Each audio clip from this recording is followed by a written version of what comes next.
Halo YouTube, selamat datang di Bella Podcast, ngobrol santai tanpa beban. Hari ini saya berada di Provinsi Kalimantan Selatan, tepatnya di kota Banjarmasin di Kalimantan Selatan. Hari ini saya akan diskusi secara langsung dan kita ingin tahu secara langsung, dan tentunya saya sudah bersama dengan Bapak Robi Mahajaya, salah satu tokoh adat Dayak ya, suku Dayak. Nah, kita ingin tahu lebih dalam lagi suku Dayak itu seperti apa sih begitu. Karena Pak Robi, orang dalam benak orang begitu, suku Dayak ini dianggap yang sangar gitu ya, dengan ada senjata segala macamnya gitu. Makan manusia. Iya, gitu ya. Ada banyak informasi-informasi yang harus diluruskan gitu ya. Berapa banyak sih sebenarnya bagian dari suku Dayak ini? Dayak itu adalah sebenarnya suku asli yang mendiami Pulau Kalimantan. Ya, di Kalimantan sendiri itu terdiri dari 400 lebih, 405 ya subsuku. Nah, sedangkan saya sendiri subsuku Manyan. Ya, istri saya subsuku Dayak Ngaju. Kalau saya Dayak Manyan. Nah, itu biasanya kalau Dayak Manyan, Dayak Ngaju itu di daerah Kalimantan Selatan. Oh, di Kalimantan Tengah. Kalimantan Selatan ada Dayak Loksado, Dayak Balangan. Tapi kalau Kalimantan Timur ada Dayak Iban, Kalimantan Barat Dayak Kanayat. Itu semua beda-beda. Bahasanya pun berbeda. Bahasanya beda? Ya, beda semua, beda. Saya dengan istri saya juga berbeda bahasanya. Ya, begitu. Jadi 405 subsuku ini berbeda-beda. Tapi kita pada tahun 1800-an kita sudah berdamai. Kalau dulunya itu ya memang apa yang seperti yang dikatakan orang itu, dulunya itu kami saling sebelum dewasa itu anak-anak muda ini harus mencari kepala supaya menunjukkan bahwa keperkasaannya. Jadi kalau dia pulang ke kampung membawa kepala itu dianggap dia sudah dewasa. Begitu juga terjadilah perang suku waktu itu sebelum 1800-an. Itu antar suku Dayak sendiri di Kalimantan. Iya, antar itu. Nah, kemudian kami ada datang ke Tumbang Anoy namanya, di daerah Kalimantan Tengah. Di situ berkumpul 400 ini, diundang 400 oleh Damang Batu, pengundangnya. Ya, yang datang waktu itu sekitar 300-an, termasuk semua Kalimantan.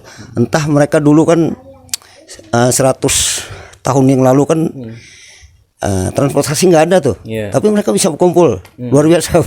Entah pakai angin apa, nggak tahu lah itu sejarahnya. Sehingga sejak saat itu Dayak itu tidak ada lagi perang suku, tidak ada lagi istilah H3, H-tetek, H-bunuh, pokoknya saling membunuh. Itu udah nggak ada lagi gitu. Ya, saling membunuh, saling mengambil kepala itu nggak ada lagi sampai sekarang. Nah, cuman setelah tahun 2001 peristiwa Sampit dengan saudara kita di Madura. Gitu. Nah, itu sejak itulah muncul lagi seperti padahal aslinya suku Dayak itu aslinya ramah tamah. Ramah sebenarnya. Penyabar, dia sabar sekali gitu loh. Tapi karena mungkin ya terus ditekan oleh ini sampai pada waktu itu ya mohon maaf ya, saudara kami di Madura ya gitu ya. Sampai dikuasai satu tempat. Nah, itu sampai bupatinya, sampai anggota DPR-nya semua. Sampai perdagangannya semua. Jadi seperti tersisih. Nah, sejak itulah terjadi gesekan gitu ya. Pada waktu itu tidak ada organisasi supaya bisa meredam itu waktu itu. Nah, maka setelah itu kami berpikir kami Dayak harus membuat satu organisasi supaya seperti Sampit, kejadian Sampit itu tidak terjadi lagi. Itu namanya Dewan Adat Dayak. Dewan Adat Dayak. Nah, Pak Robi sendiri di Dewan Adat Dayak ini sebagai apa? Saya sebelumnya jadi ketua Dewan Adat Dayak Kota Banjarmasin.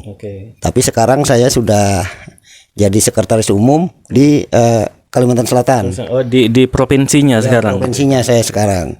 Nah, baru saja saya tahun 28 Mei kemarin saya ada penggantinya. Kemudian saya konsentrasi. Nah, pada saat ini di Kalimantan Selatan itu ada beberapa yang pergantian pengurus. Bagaimana dengan generasi anak-anak muda, terutama sih generasi anak muda dari suku Dayak sendiri? Apakah ada pergeseran atau mereka masih memegang teguh kultur budaya mereka? Ya. Nah, ini PR bagi kami Majelis Adat Dayak Nasional secara nasional, terus ya berarti ini sudah menasional juga ya? Iya, Majelis Dayak Nasional dan sampai ke pelosok-pelosok. Kami sudah mulai khawatir karena pertama untuk generasi muda bahasa mereka mulai meninggalkan. Bahasa Dayak. Iya, bahkan mereka terpengaruh ke bahasa di daerah masing-masing. Misalnya di Banjarmasin bahasa Banjar, terus ada yang ke Jawa bahasa Jawa dia. Mungkin ke Lombok bahasa Lombok juga. Ya, benar, Nah, seperti kan mungkin ada orang Dayak yang ke Lombok kan. Mereka lupa dengan bahasa, padahal bahasa itu perlu. Itu PR kami makanya untuk program kami itu lebih mengarah ke SDM ya. Karena selama ini kita terbuai dengan sumber daya alam. Karena sumber daya alam kita ini kan luas. Artinya kami tanpa bekerja keras pun kami bisa makan. Sudah ada gitu. Sekarang hutan-hutan mulai sudah gundul. Kami kalau nggak mempersiapkan generasi muda dengan SDM yang mumpuni, nanti kami tersisih. Benar. Seperti di Jakarta misalnya suku Betawi, atau di Australia seperti suku Aborigin itu. Benar. Nah, padahal dengan suku Dayak ini salah satu khazanah kekayaan Nusantara Indonesia gitu. Iya, jangan sampai 20-30 tahun lagi suku Dayak nih sudah hilang. Gitu ya. Nah, kami makanya dengan adanya Majelis Adat Dayak Nasional ini kami berupaya melestarikan itu. Oke. Selanjutnya, sebenarnya banyak ingin kita ingin ulas sebenarnya, tapi karena keterbatasan waktu, mungkin kita ingin tahu ini yang saya pakai ini apa sebenarnya dari kepala dan ini bukan kain ya? Ini kulit kayu. Kulit kayu. Iya. Kulit kayu apa ini? Kulit kayu ada semacam kulit kayu tertentu itu ditenun semacam ditenun enggak gitu, di kulit kayu biasa dipukul-pukul dulu sampai seperti ini, jadi sampai seperti kain begini. Ini memang pakaiannya orang dulu ya. Tradisional. Dulu bahkan nggak pakai ini, dia pakai cuma semacam celana dalam cawat gitu, ya. Kalau sekarang kan kita lebih modern itu. Nah, kalau ada maknanya tidak, yang seperti kan ada di belakang ini ada segala macam, itu bagaimana? Ini lawung namanya. Lawung sebenarnya ini lawung Dayak Ngaju, dia ada anunya. Kalau Dayak Manyan dia ada buntutnya di belakang. Ada di belakang. Sebenarnya ini untuk menandakan bahwa tanda kebesaran orang Dayak lah. Gitu. Berarti masing-masing suku Dayak, misal Dayak Manyan atau Dayak lain itu beda-beda. Di Kalimantan Timur ada juga beda. Tapi kita merasa satu rumpun. Kenapa Dayak tuh merasa satu rumpun? Karena dulunya mereka masuk ke pedalaman. Jadi merasa satu apa itu? Satu nasib lah. Satu nasib. Benar sekali. Nah, yang paling menjadi semacam simbol juga semacam tameng ada di samping ini. Nah, ini sebenarnya apa yang ini? Ini untuk tameng untuk senjata gitu kan. Nah, biasanya kalau perang ini selalu dipakai. Nah, ini senjatanya kan Oke, ini namanya mandau. mandau. Nah, yang paling orang sing tanya itu ada namanya mandau terbang. Itu apa itu? Ya, sebenarnya mandau terbang itu bukan mandaunya yang terbang. Ada orangnya tapi si musuh nggak melihat. Si musuhnya nggak ngelihat gitu ya. Oke. Ada orangnya, orang nggak melihat. Ya. Boleh kita lihat. Nah, ini ada simbol artinya apa sebenarnya? Nah, ini. Nah, ini dibuatnya pun dia satu sisi lurus, Ya. ya, satu sisi agak melengkung gitu. Oke, agak atas Beda sedikit. dia. Jadi supaya waktu sekali tebas itu bahkan kalau yang sudah diisi itu Ya. pohon kelapa pun Bisa langsung tumbang gitu ya. satu kali tumbang. Nah, itu anunya. Nah, ini ada ukiran-ukirannya itu ada. Ini ukiran di ini ya, mau di atas sedikit biar kelihatan kamera. Ini ada maknanya juga ya, Ada atau ciri maknanya. khasnya gitu. Ciri khasnya, ya. Oke. Ciri khasnya ini Dayak Ngaju juga. Kalau Dayak Manyan beda lagi, dia ada tulang-tulangnya di sini. Oke. Beda-beda di Kalimantan Timur tuh beda juga. Oke. Ada. Ini khas. Kebetulan saya dikasih teman dari Kalimantan Tengah dari Dayak Ngaju. Oke. Nah, di sini pun Nah, ada yang ini, kalau yang ini apa namanya di manajen yang ini boleh dijelaskan Ya. maknanya yang ini? Ya, ini maknanya hiasan naga ini. Nah, ini biasanya dulu tuh rambut orang yang korban. Musuh lah gitu ya. Iya, korban. Tapi ini kan rambut yang dari lah dibuat. jadi Kalau dulu memang yang benar-benar sudah dilawan, dibunuh itu, gitu. Itu yang dipakai gitu ya. Oke. Nah, ini ada maknanya juga di kumpangnya ini. Kalau dia tiga ikatan ini, ini prajurit biasa. Prajurit biasa kalau 3 ya. Kalau 4 dia pemimpin menengah. Iya. Kalau 5 itu panglima dia. Panglima itu berarti 5. 5 ini. 5 semacam ikatan ya. Boleh dilihatin ke kamera. Nah, ini dia. Ini berarti ini 3 ya. 3. Ini ada 3 ini. Ini berarti prajurit ya. Kalau 4 itu menengah perwira lah gitu ya. Kalau 5 panglimanya. Nah, kalau yang ini. Nah, ini kumpang juga kulit. Nah, ini adalah senjata kalau itu ini pemungkas biasanya. Ini senjata ini diisi dengan racun. Racun. Jadi kalau tergores sedikit aja itu ini bisa racun gitu ya. Berbagai macam racun di sini. Bukan melukai, membunuh gitu ya. Tergores sedikit aja. Bisa selesai. Fatal gitu ya. Iya. Ini. Jadi ini dalam keadaan terdesak ini bisa gitu. Baik. Kalau itu terlepas kan. Iya. Ini. Nah, emang tapi ini sebagai bentuk satu kekayaan budaya kultur di negara kita, di Nusantara, di Indonesia kita tercinta ini. Oke, hal lain yang ingin saya telusuri lebih dalam lagi. Sebenarnya seperti saya bilang tadi, memang banyak hal yang ingin kita ketahui sebenarnya, tapi di lain kesempatan kita akan bahas. Tapi ini ada yang menarik juga. Pak Robi Mahajaya ini juga berada di Kota Banjarmasin, yang ada di Provinsi Kalimantan Selatan. Menurut Pak Robi, permasalahan besar yang ada di Kota Banjarmasin ini apa sekarang? Ya, permasalahan terbesar sebenarnya Dayak ini kan kebanyakan dari Kalimantan Tengah, dari ini di sini seperti kota campur. Nah, di sini berbagai macam suku. Nah, jadi kita permasalahannya nih kita ingin hidup damai di sini ya. Dengan siapapun. Jadi sebenarnya orang Dayak itu welcome dan dengan siapa saja. Ya, termasuk juga saudara kita orang Madura kan. Walaupun dulu setelah Sampit di 2016 pernah hampir terjadi gitu ya.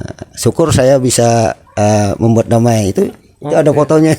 Apa yang Pak Robi lakukan waktu itu? Ya, pada waktu itu kan terjadi saudara kami dibunuh. Iya. Nah, tapi sudah marah semua, mau masuk semua, yang dari Sampit, dari ini mau masuk ke sini. Saya bilang tolonglah ini kita jangan sampai begitu.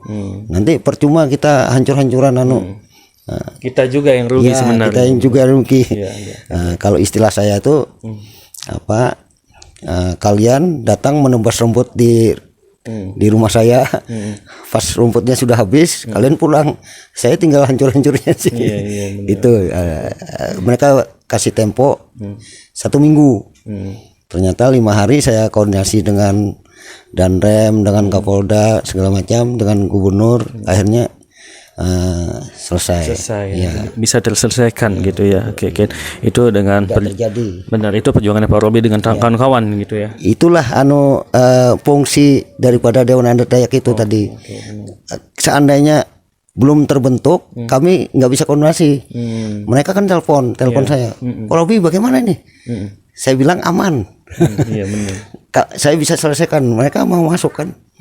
Yang dari jauh-jauh gitu mau masuk gitu. Karena kita kan ada punya kontak gitu. Jadi koordinasi lebih kalau dulu 2001 tuh memang tidak ada koordinasi. Begitu mendengar langsung datang mereka. Pak Robi, memang dan hal lain sebenarnya juga perlu ada orang yang dari suku Dayak gitu ya, termasuk juga berada di memberikan kebijakan ya. Salah satunya mungkin sekarang berada di parlemen begitu. Nah, Pak Robi ini kan yang juga menawarkan diri kepada publik, kepada masyarakat, tidak hanya ke masyarakat suku Dayak khususnya, tapi juga ke semua kan, semua yang ada di Kota Banjarmasin ini. Sebelumnya saya sangat prihatin. Kenapa orang Dayak yang ada di Kalimantan Selatan, kalau di Kalimantan Timur, Kalimantan Barat, Kalimantan Tengah ada orang Dayak yang di parlemen gitu, yang di dewan. Nah, di Kalimantan Selatan ini tidak ada yang ini, belum ada yang memberanikan diri. Belum ada, jadi sini belum ada gitu ya. Nah, pada saat inilah saya ditawari teman-teman, Pak Robi sudah mencalon aja katanya. Saya bilang boleh calon, tapi saya nggak ini. Silahkan daftarkan saya.